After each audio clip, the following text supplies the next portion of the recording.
Want to speak real Cantonese from your first lesson? Sign up for your free lifetime account at CantoneseClass101.com.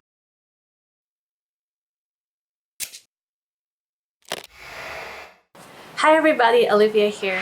Welcome to Ask a Teacher, where I'll answer some of your most common Cantonese questions. The question for this lesson is, how can I correctly express sequence of actions?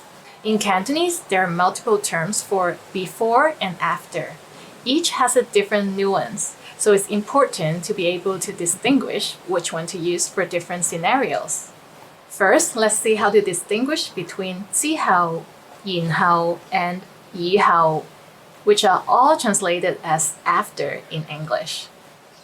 Keep in mind that 之後 specifies an action that takes place after a specific reference point, as in doing action B directly after action A.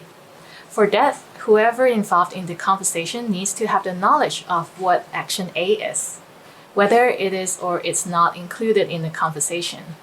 Here is a sample sentence. 食飯之後沖涼.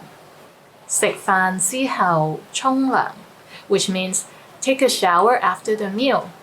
Similarly, 然後 emphasizes the sequence of actions, as in action A and then action B. For example, 食完飯然後沖涼. 食完飯然後沖涼, which means finish the meal, then take a shower.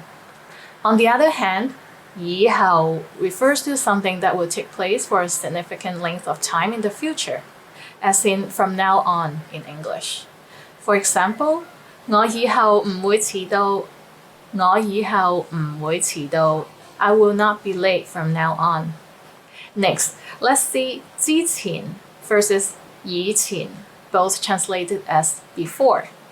We use 之前 to specify an action that took place before a specific reference point or before a certain thing happened. It has a nuance of something that happened only a little while earlier or a moment before. We also use it as previously.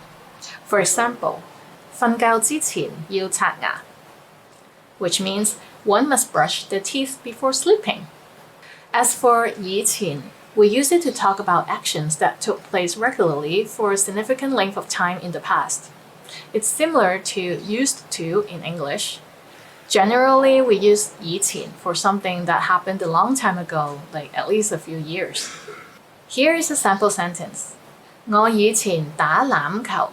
我以前打籃球, which means I used to play American football. How was it? Pretty interesting, right?